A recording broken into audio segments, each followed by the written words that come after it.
नमस्ते, मैं हूं संजय दीक्षित और आप देख रहे हैं दी जयपुर डायलॉग्स। सीए आ गया, सीए की रुदाली भी आरंभ हो गई। लेकिन एक बात सबको बता दूं, सीए के बारे में जो कुछ भी कहा जा रहा है लोग बाग, लेकिन उसकी जो डिफेंस दी जा रही है ना, वो डिफेंस जो है वो बड़ी मिसलीडिंग है। क्योंकि एक बात आप लोग सब लोग समझ लो कि सीए आ गया तो एनआरसी तो आना ही आना है। आपको पता है कि एनआरसी क्यों आना ही आना है? यद्यपि जो नेतागण हैं वो इसको डिनाई करते रहते हैं कि नहीं नहीं एनआरसी तो अभी हमारा कोई इरादा नहीं है, ऐसा नहीं है। दो चीज़ें बता दें आपको। एनआरसी जो है वो एक तो 2019 के मैनिफेस्टो में था भारतीय जनता पार्टी के, तो लोगों को अब भारतीय जनता पार्टी से पूछना भी चाहिए कि भाई एनआरसी कब ला रहे हो आप? आपके मैनिफेस्टो में था 2019 का ये वायदा आपने पूरा नहीं किया। तो वो कहेंगे कि देखिए सिटीजनशिप अमेंडमेंट एक्ट हम ले आएगा। कोई बात नहीं, आप कहेंगे चलिए आधा अधूरा कर दिया, बाकी तो पूरा करेंगे आप। एक बात।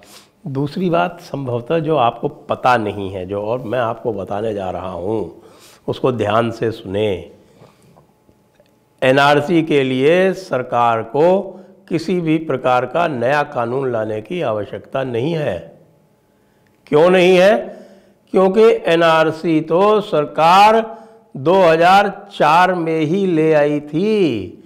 दिसंबर 2003 में सिटीजनशिप अमेंडमेंट एक्ट 2004 पार्लियामेंट से पास हुआ था।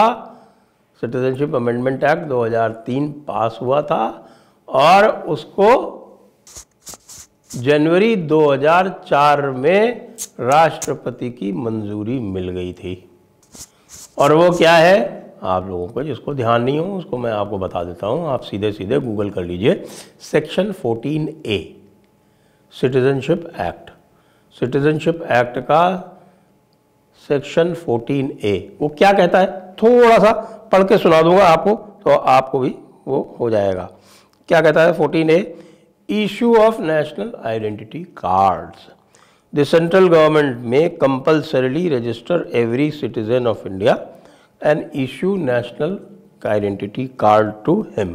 ये क्या है? ध्यान आ रहा है आपको? फिर क्या कहते हैं? The central government may maintain a national register of Indian citizens and for that purpose establish a national registration authority. तो भाई ये तो बिल्कुल स्पष्ट हो गया। अब इसके आगे और क्या चाहिए? फिर क्या कहते हैं? On and from the date of commencement of the citizenship amendment act 2003-6 of 2004 the registrar general India appointed under so and so shall act as the national registration authority. और उसी के साथ इसमें आगे ये कहते हैं कि द सेंट्रल गवर्नमेंट में appoint such other officers and staff as may be required to assist। ये जनरल क्लॉज है। और the procedure to be followed in compulsory registration of the citizens of India shall be such as may be prescribed. तो such as may be prescribed का मतलब ये हुआ कि इसमें रूल्स बनाने पड़ेंगे। अब ये रूल्स जो है ये अभी पूरी तरह से नहीं बने हैं, क्योंकि इसमें ये हुआ था बाद में कि एक नेशनल पॉपुलेशन रजिस्टर बनाया जाएगा और नेशनल पॉपुलेशन रजिस्टर वो कंप्लीट करना था, वो कंप्लीट हुआ नहीं था। 2011 के सेंसस के बाद फिर ये तय हुआ था 2011 के सेंसस के बाद होगा, फिर बाद में वो रह गया और अब उसको आगे बढ़ाना है। ये तो हुई एक बात। दूसरी बात यह है कि इसके पीछे का जो इतिहास है वो इससे भी अधिक रोचक है। वो ये है कि भाई ये जो आप सब देख रहे हैं ये एनआरसी का जो प्रोविज़न किया गया, इसके साथ साथ सिटीजनशिप अमेंडमेंट एक्ट में और भी प्रावधान किए गए थे। उसमें एक इलीगल माइग्रेंट का प्रावधान किया गया था। पहले इलीगल माइग्रेंट नहीं होता था, उसमें सिटीजनशिप मिलती थी नेचुरलाइजेशन से, रजिस्ट्रेशन से। ये सब जो है डिस्टिंग्विश कर दिया गया कि इलीगल माइग्रेंट होगा और इलीगल माइग्रेंट को नेचुरलाइजेशन और रजिस्ट्रेशन से सिटीजनशिप नहीं मिलेगी। और बाय बर्थ भी ये कर दिया गया कि दोनों स्पाउस जो हैं उनमें से एक भी इलीगल माइग्रेंट नहीं होना चाहिए, क्योंकि अगर एक भी स्पाउस जो है वो अगर इलीगल माइग्रेंट हुआ तो वो जो बच्चा होगा वो ऑटोमेटिकली बाय बर्थ सिटीजनशिप उसको नहीं मिलेगी। अब आप कहेंगे साहब ये तो बहुत ही जो है ह्यूमन राइट्स का वायलेशन है वगैरह वगैरह। तो ह्यूमन राइट्स का वायलेशन करने वाले कौन थे? इसके लिए जो कमेटी बनाई गई थी उसके हेड थे प्रणब मुखर्जी। प्रणब मुखर्जी के तत्वावधान में ये कमेटी ने रिकमेंडेशंस दिए थे, जिसके दो और स्वनामधन्य जो सदस्य थे वो थे लालू प्रसाद यादव और कपिल सिब्बल। तो ऐसे महानुभावों की रिपोर्ट पर यह अमेंडमेंट ये जारी हुआ। 2003 में दिसंबर में बिल पास हुआ और 2004 में प्रेसिडेंट की इसको एसेंट मिल गई। तो भाई साहब ये सोच लीजिए कि एनआरसी जो है वो आपके सिटीजनशिप अमेंडमेंट एक्ट 2019 से 15 साल पहले से कानून है। तो एनआरसी जब कानून है तो उसको लागू करने से कौन रोक सकता है भाई? ख़ास तौर से उन्होंने अपने मैनिफेस्टो में 2019 में दिया था। लोग ये कह सकते हैं कि 2019 में आपके मैनिफेस्टो में था, आपने इसको पूरा नहीं किया, तो अब आप इसको पूरा कीजिए। हम लोग तो कहेंगे, जयपुर डायलॉग्स तो निश्चित कहेगा कि भाई अब एनआरसी लागू करो। एनआरसी का कानून है, सेक्शन 14A सिटीजनशिप एक्ट जो है उसको आप लागू कीजिए। कोई तो सुप्रीम कोर्ट भी जा सकता है ये डिमांड लेके कि साहब कि ये कानून बना हुआ है, इसको लागू नहीं किया जा रहा है, इसको लागू करने का मैंडेमस जारी कीजिए। तब क्या होगा? तब क्या होगा? तब हमारी ममता दी क्या करेंगी? अब एक और तमाशा किया जा रहा है, वैसे उसका भी मैं आपको क्लैरिफिकेशन दे देता हूँ। तमिलनाडु, केरला, पश्चिम बंगाल, ये सब क्या कह रहे हैं? हम नहीं लागू करेंगे। वैसे इसका जो है, जो अभी सिटीजनशिप रूल्स जारी हुए हैं ना, उसमें इनको इसका अनुमान था कि कुछ लोग जो है इस तरह का तमाशा करेंगे, तो उन्होंने उसका इंतज़ाम पहले से ही कर लिया। अब आप देखिए, इसमें एक डिस्ट्रिक्ट लेवल कमेटी होगी और एक एम्पावर्ड कमेटी होगी। तो जो वो एम्पावर्ड कमेटी होगी जो स्टेट लेवल पे, उसका जो हेड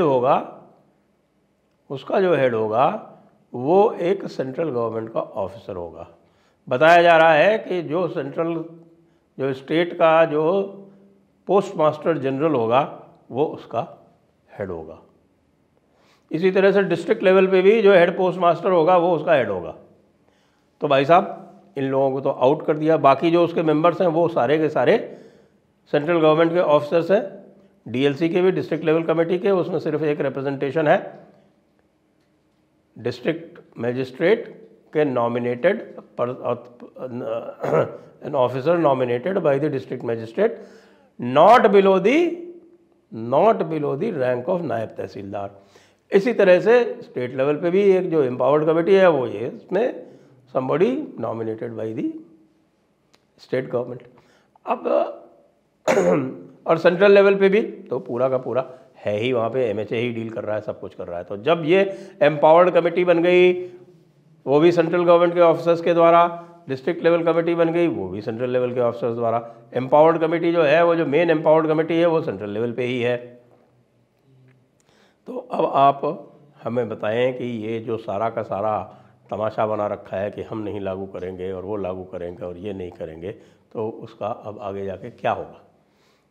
ये पूरे की पूरी, जिसको कहते हैं ना कि पूरा का पूरा जो ये रायता है सीए वाला, और जिसको कुछ लोग कह रहे हैं ना, कुछ लोग जो हैं हमारी तरफ से जो डिफेंड कर रहे हैं, वो कह रहे हैं अरे भाई ये तो 2014 तक है और 2011 से लागू के जो बाद में आए हैं, जो पहले हैं उसका है, और 2014 तक ही कट ऑफ डेट है। बाय द वे, मोरबी में जो पहले सिटीजनशिप सर्टिफिकेट नए रूल्स के अंतर्गत जारी भी हो गए गुजरात में। तो भाई ऐसा है कि एक बार जब ये हो गया ना कि 2014 तक है, हमने देखे हैं बहुत सारे की है 2014 तक है, 2014 का 2019 में दिया गया था, 5 साल का गैप था, इसको हम बदलवाएंगे और ये कहेंगे कि भाई जो डेट से 5 साल पहले तक आए हो वो हो। 2024 में जब ये लागू हो रहे हैं रूल्स, तो इसको 2014 को बढ़ा के और 2019 कर दिया जाना चाहिए था। ये वन टाइम नहीं है जो लोग कह रहे हैं, और हमें इसे डिफेंड करने में कोई समस्या नहीं है। क्यों? क्योंकि ये कंटिन्यूएशन है लियाकत नेहरू पैक्ट का। लियाकत नेहरू पैक्ट का ये कंटिन्यूएशन है। ये नेहरू जी को लियाकत नेहरू पैक्ट के तुरंत बाद ये प्रावधान करना था, उन्होंने नहीं किया, अब करना पड़ रहा है। वैसे तो ये प्रावधान पाकिस्तान को भी करना चाहिए था लियाकत नेहरू पैक्ट के अंतर्गत में, उनकी भी जिम्मेदारी बनती है, क्योंकि साफ साफ लिखा हुआ है उसके अंदर, उस पैक्ट में, कि कोई भी जो यहाँ आ गया और वो वापस नहीं जाना चाहता है तो उसके जो इमूवेबल प्रॉपर्टी है वो प्रोटेक्टेड होगी वहाँ पे, वो एनिमी प्रॉपर्टी मान के और कब्जे नहीं कर ली जाएगी उस स्टेट द्वारा। साफ साफ लिखा हुआ है, पढ़ो भाई, नेहरू लियाकत पैक्ट पढ़ो। और जो लोग डिफेंड कर रहे हो ना इसको ये कह के कि भाई ये तो 2014 के पहले के हैं और उसके बाद वाले नहीं हैं, 2.5-3 करोड़, हाँ 2.5-3 करोड़, यस। हमारा उद्देश्य है एक एक हिंदू को पाकिस्तान से बाहर लाना, उस नारकीय व्यवस्था से उनको छुटकारा दिलाना, विशेष रूप से इसलिए भी कि वो लगभग सारे के सारे जो हैं वो दलित पिछड़े, अधिकतर दलित ही हैं उसमें। यही हाल पश्चिम बंगाल, यही हाल बंगाल में है, बांग्लादेश में वो भी अधिकतर कौन है, राजवंशी, नामशूद्र, मतुआ, ये कौन है, सब दलित हैं, आदिवासी हैं। इसलिए भाई लोगों, जिस किसी को ये किसी प्रकार का संदेह हो रहा हो कि ये सीए है और केवल ये टेम्परेरी है, नो, ये परमानेंट है, ये सदैव के लिए रहेगा। 5-5 साल हम बढ़ाते जाएंगे इसकी डेट। और ये भी निश्चित रखो कि एनआरसी तो पहले से ही कानून बना हुआ है, केवल उसको लागू करना है और वो लागू कर दिया जाएगा। जय हिंद, जय भारत, वंदे मातरम।